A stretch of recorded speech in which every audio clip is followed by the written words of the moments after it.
Hello, this is Jamie Diefendorf, and I'm sharing my final project on energy and motion. It is a UDL science unit. So to begin my presentation, and actually when I was planning my lesson, I started thinking about the UDL principles in the planning process and just how it's a different approach to planning. And so I followed the 5-step process in putting it together. And step one is to make sure that we establish clear outcomes. So we are thinking about our goals that we have in mind and what is essential to student learning, and also how they're going to demonstrate that learning.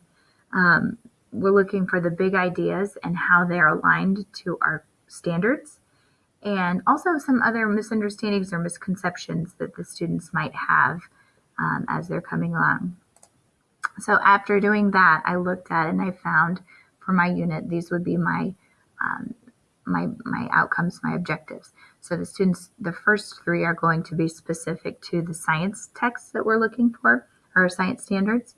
And then the other 5 are going to be more language arts standards. However, I like, after we've done the disciplinary literacy, seeing how they can be used to help students attack a science discipline. The next step is to anticipate learner variability. So I'm looking at now for this curriculum barriers that we might have, what my learners' strengths and weaknesses are, any background knowledge that I would need to make sure we provide, how students prefer to represent expression engagement, and anything else that might really affect how my students are going to look at this unit. So after doing that, I took my class and I kind of broke it down and I looked at each one of those points and thought about my exceptionalities that I have in the class, what our common concern is for reading and writing, and how that might affect students' learning. I needed to make sure that all of my information that was presented online was done here at school, because there was going to be some difficulty with some students being able to do it. I also needed to take into account that some of my students are above grade level, and so they needed to be challenged, and it was appropriately. I also took into account how my students would vary along the UDL principles in this lesson. So I knew that there would be some differences with background knowledge, and even about the inquiry process with science. Maybe this is not something that they've encountered in this discipline before, and so teaching them those processes would be important.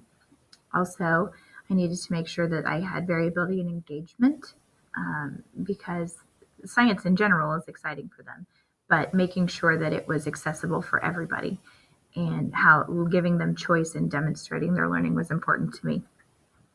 In addition, I know that graphic organizers are great and we use them all the time, but I needed them to know that there are some discipline-specific concept maps that we could use. And so we were going to have to use a gradual release model of I do, we do, you do, to kind of teach them and scaffold them in understanding those.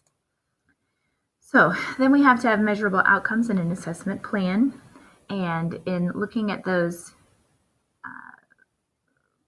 objectives that we had put together, knowing what my student needs were, I was able to come up with some formative assessments that I could incorporate into my lessons, and then also some summative assessments that would really help me demonstrate their learning. The formative, of course, being to inform my instruction of where we needed to spend more time, any misconceptions that were happening, and things like that.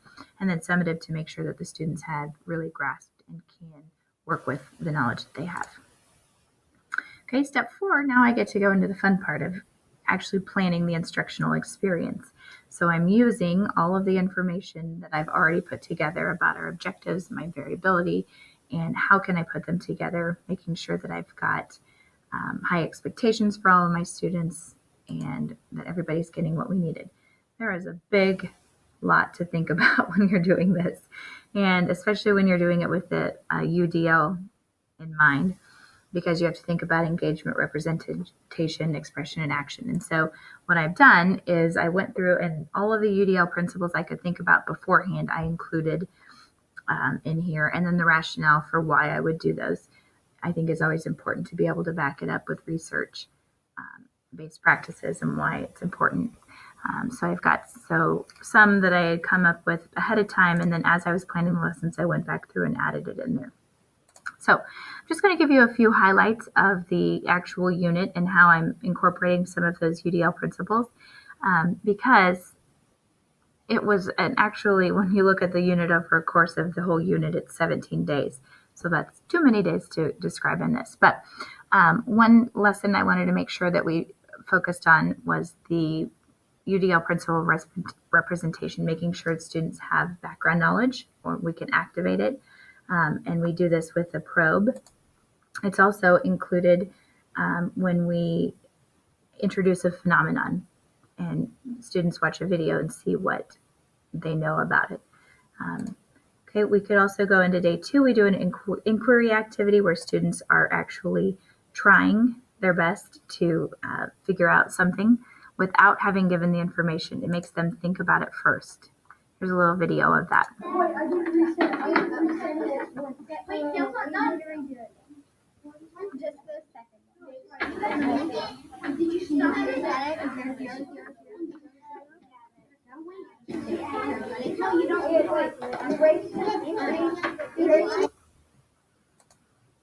Okay, another skill that when we talk about variability, I would have to go back in and look at the bar graph. That was a challenge for them. Okay, engagement, we've got students working cooperatively. And this is just a picture. This is one of my kiddos that has a hard time doing things independently. However, when he's able to do it with a group, it really helps him get engaged and cooperate, and it builds rapport and relationships for his class. Okay, this is one of those that the text was a little bit challenging. And so I thought this is a part where we needed to introduce a concept map. And so I created a concept map to help them with vocabulary, looking at that disciplinary literacy. Sometimes the text is challenging. It helps them to be able to look it up. Okay. Throughout the instructional experience, I had a lot of formative assessments built in, and it also built into the principle of action and expression, let students choose what they wanted to include and how they wanted to represent their learning. In addition to the other lessons that I've already included in my unit plan, our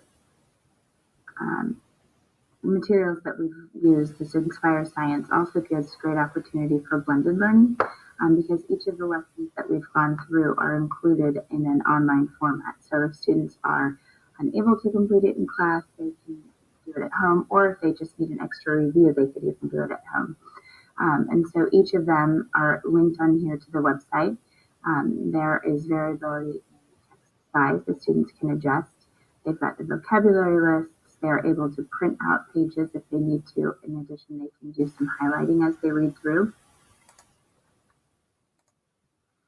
Okay, I would say my reflections as I go through this were mostly that this is the first year we've adopted it. So I was comfortable with the planning, and the planning was great, and I feel like I got a great unit. Time was my biggest problem. It was more time than I thought it would be.